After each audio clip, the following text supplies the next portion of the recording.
गौर से देखें इन चेहरों को, इनके बीच की जिज्ञासा को।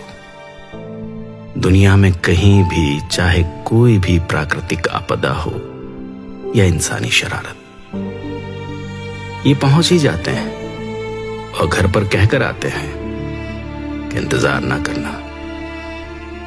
आप चाहे इन पर एतबार करें या ना करें, पर ये करेंगे, आपके लिए लड़ेंगे, आपकी मौत आपसे आगे होकर मरेंगे।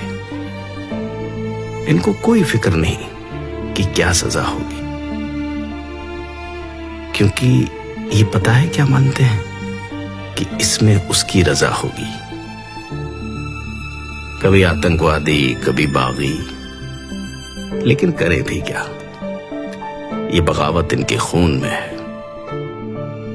वो खून जिसने मिट्टी में गोलियां बोई थी, वो खून जो जलियांवाले बाग में दिखा था, वो खून जो सिर चढ़ा और 7 समंदर पार किताब में पिस्तौल बनकर पहुंचा, वो खून जिसने फांसी के फंदे को चूम कर गले लगाया, जिसने आरियों के नीचे भी अपने यकीन को नहीं छोड़ा।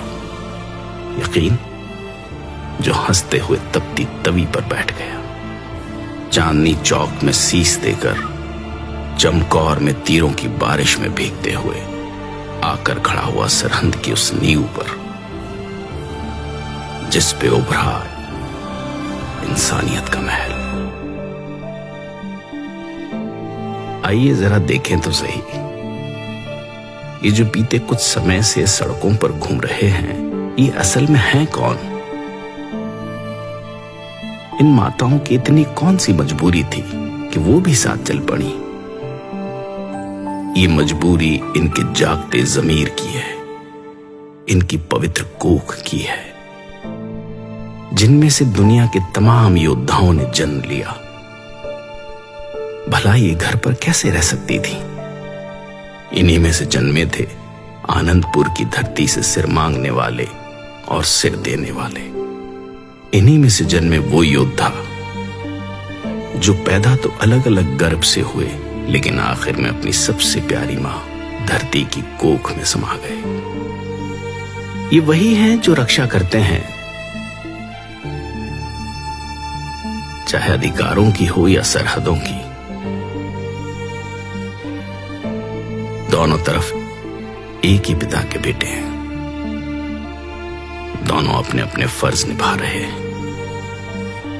अगर कुछ बीच में है तो बुरी सोच की सरकारों के बैरिकेड्स। इनका इतिहास पढ़ने पर पता चलता है कि पहली बार बागी नहीं हुए। जब जब हक और सच के लिए आवाज उठाने की जरूरत पड़ी, ये सब अपनी अपनी जगह आगे आकर लड़े हैं। ये लोग जिनकी भाषा, पहरावा, त्योहार और संस्कृति तो अलग हो सकती है, लेकिन अंदर की आग एक ही है, एक अच्छे देश के निर्माण का सपना, जिनका सबसे पहला धर्म हो इंसानियत। ये वही है जो मौत को सामने देखकर हंस हंस कर जयकारे लगाते हैं।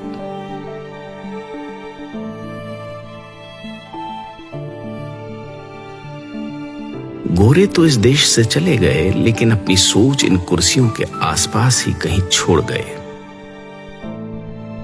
जिन पर बैठने वाले चेहरे तो बदलते हैं, लेकिन लोगों को बांटकर राज करने की बुरी नीयत नहीं बदलती। लेकिन ये कैसे लोग हैं जो हर बार इस बंटवारे को गिरेबान से पकड़ लेते हैं? पानी के मसले पर बांटे हुए आज जमीन के मसले पर कंधे से कंधा मिलाकर लड़ रहे हैं। इनके माथे की लकीरों में तवारीख लिखी गई है। इन्हें सिर्फ झुर्रियां समझने की गलती ना कर लेना। इन आंखों ने अपने हाथों से तैयार कर बेटों को मौत की बारात भेजा है। वो आंखें जिन्होंने आजादी के सपने देखे, जो दंग रह गई जब शीशम की चमकदार कुर्सियों पर बैठे मखमल के कुर्तों ने आजादी के नाम उजड़ जाने का शाही फरमान जारी कर दिया।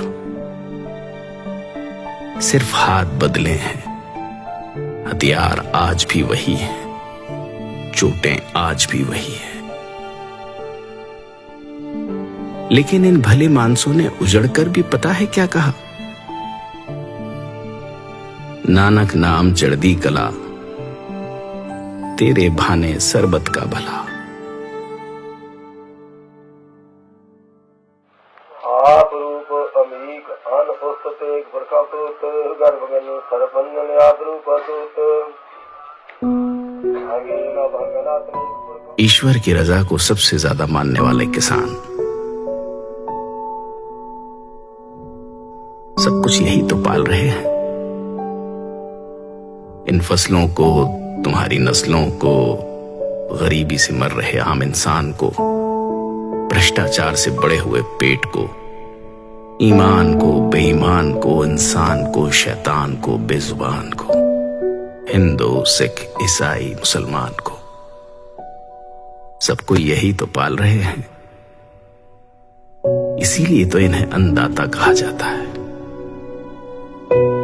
लेकिन अफसोस, आज जब यह अन्नदाता अपने वजूद के लिए सर्द रातों में घर परिवार छोड़कर सड़कों पर उतरा, तो ऊंची छतों वाले कमरों में हीटर ऑन कर गर्म रजाई में बैठकर लोग इनको आतंकवादी कह रहे हैं। अगर अपनी आजादी, इंसानियत और सबके भले की बात करना आतंकवादी होना है तो माफ कीजिएगा, पर कोशिश करना कि ऐसे आतंकवादी बन सके जो मारते हैं दिलों की नफरत को, ऊंच नीच के फर्क को, गरीब और अमीर के बीच के फासले को। और हां, मरने से याद आया, मौत केवल शरीरों की ही नहीं होती। शीशे के सामने खड़े होकर आंखों में आंखें डालकर देखिएगा, कहीं अंदर कुछ मरा तो नहीं हुआ।